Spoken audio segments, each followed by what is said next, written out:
ನಮಸ್ಕಾರ ಎಲ್ರಿಗೂ welcome back to my YouTube channel. ಇವತ್ತಿನ ವಿಡಿಯೋನಲ್ಲಿ ನಾನು ನಿಮ್ಮ ಜೊತೆ ಶೇರ್ ಮಾಡ್ತಾ ಇರೋ ರೆಸಿಪಿ ಬಂದುಬಿಟ್ಟು ಚಿಕನ್ ಕರ್ರಿ ಅಥವಾ ಚಿಕನ್ ಗ್ರೇವಿ. ಇದು ತುಂಬ ಸಿಂಪಲ್ ಆ್ಯಂಡ್ ಈಸಿಯಾಗಿದೆ, ತುಂಬ ಟೈಮ್ ಕೂಡ ಕನ್ಸ್ಯೂಮ್ ಮಾಡಲ್ಲ. ಇದನ್ನು ಹೇಗೆ ಮಾಡೋದು ಅಂತ ಈ ವಿಡಿಯೋನಲ್ಲಿ ನೋಡೋಣ ಬನ್ನಿ. ಮೊದಲಿಗೆ ನಾನಿಲ್ಲಿ ಚಿಕನ್ ಗ್ರೇವಿಯನ್ನು ಮಾಡ್ಕೊಳ್ಳೋದಕ್ಕೆ ಚಿಕನ್ನ ಕ್ಲೀನಾಗಿ ವಾಶ್ ಮಾಡಿಬಿಟ್ಟು ಇಟ್ಕೊಂಡಿದ್ದೀನಿ. ನಂತರ ನಾನು ಇದಕ್ಕೆ 1 ಟೇಬಲ್ ಸ್ಪೂನಷ್ಟು ರೆಡ್ ಚಿಲ್ಲಿ ಪೌಡರ್ ಅಥವಾ ಖಾರದ ಪುಡಿಯನ್ನು ಆ್ಯಡ್ ಮಾಡ್ತಾಯಿದ್ದೀನಿ. ಖಾರದ ಪುಡಿ ನಿಮ್ಮ ರುಚಿಗೆ ಅನುಗುಣವಾಗಿ ನೀವು ಆ್ಯಡ್ ಮಾಡ್ಕೋಬೋದು. ನಂತರ ನಾನಿಲ್ಲಿ 1 ಟೇಬಲ್ ಸ್ಪೂನಷ್ಟು ಧನಿಯಾ ಪುಡಿಯನ್ನು ಆ್ಯಡ್ ಮಾಡ್ತಾಯಿದ್ದೀನಿ. ನಂತರ 1/4 ಟೀ ಸ್ಪೂನಷ್ಟು ನಾನು ಅರಿಶಿಣವನ್ನು ಆ್ಯಡ್ ಮಾಡ್ತಾಯಿದ್ದೀನಿ. 1 ಟೀ ಸ್ಪೂನಷ್ಟು ಗರಂ ಮಸಾಲ ಆ್ಯಡ್ ಮಾಡ್ತಾಯಿದ್ದೀನಿ. ನಂತರ 1 ಸ್ಪೂನಷ್ಟು ಶುಂಠಿ ಬೆಳ್ಳುಳ್ಳಿ ಪೇಸ್ಟ್, ರುಚಿಗೆ ತಕ್ಕಷ್ಟು ಉಪ್ಪನ್ನು ಆ್ಯಡ್ ಮಾಡ್ಕೊಳ್ತಾ ಇದ್ದೀನಿ.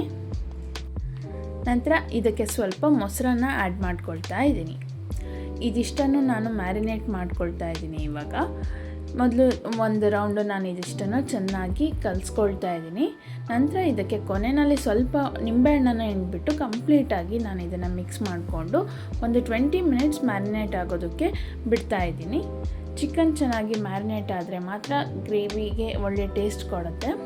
ಸೊ ಅದು ಮ್ಯಾರಿನೇಟ್ ಆಗೋಷ್ಟರಲ್ಲಿ ನಾನಿಲ್ಲಿ ಒಗ್ಗರಣೆಗೆ ಬೇಕಾಗುವಷ್ಟು ಈರುಳ್ಳಿಯನ್ನು ಕಟ್ ಮಾಡಿ ಇಟ್ಕೊಳ್ತಾ ಇದ್ದೀನಿ.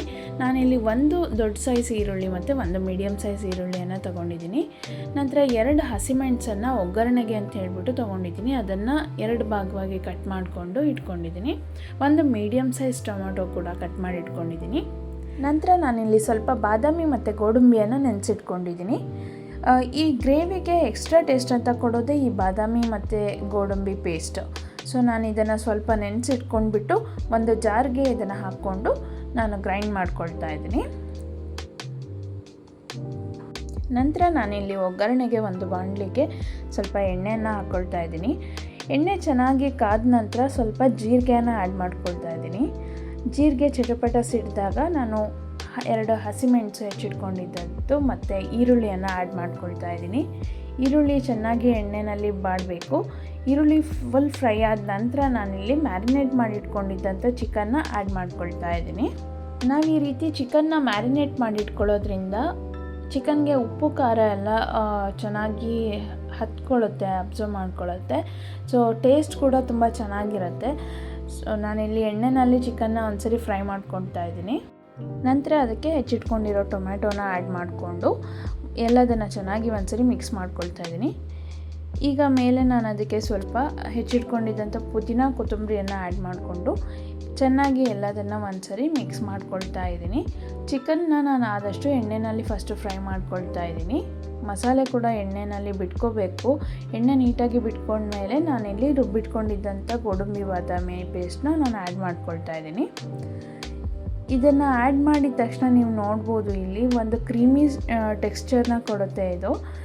ಆ್ಯಕ್ಚುಲಿ ಈ ಗ್ರೇವಿಗೆ ಸ್ಪೆಷಲ್ ಟೇಸ್ಟ್ ಅಂತ ಕೊಡೋದೇ ಈ ಬಾದಾಮಿ ಗೋಡಂಬಿ ಪೇಸ್ಟು. ಸೊ ನೀವು ರೆಸ್ಟೋರೆಂಟ್ಗಳಲ್ಲೆಲ್ಲ ಟೇಸ್ಟ್ ಮಾಡಿರ್ತೀರ ಚಿಕನ್ ಕರ್ರಿ ಅಥವಾ ಚಿಕನ್ ಗ್ರೇವಿ, ಆ ರೀತಿಯಲ್ಲೇ ಇದು ಕೂಡ ಟೇಸ್ಟ್ ಕೊಡುತ್ತೆ. ನೀವು ಒಂದ್ಸರಿ ಖಂಡಿತ ಮನೇಲಿ ಟ್ರೈ ಮಾಡಿ ನೋಡಿ, ಎಷ್ಟು ಚೆನ್ನಾಗಿರುತ್ತೆ ಅಂತಂದರೆ ಇದು ನಿಮಗೆ ಚಪಾತಿ, ಪರೋಟ, ದೋಸೆ ಎಲ್ಲದಕ್ಕೂ ಸೂಪರ್ ಕಾಂಬಿನೇಷನ್ ಆಗಿರುತ್ತೆ. ನಾನಿಲ್ಲಿ ಬಾದಾಮಿ ಗೋಡಂಬಿ ಪೇಸ್ಟ್ನ ಹಾಕ್ಕೊಂಡಿರೋದ್ರಿಂದ ಗ್ರೇವಿ ಕನ್ಸಿಸ್ಟೆನ್ಸಿ ಕೂಡ ಅಷ್ಟೇ ತಿಕ್ಕಾಗಿ ಬರುತ್ತೆ.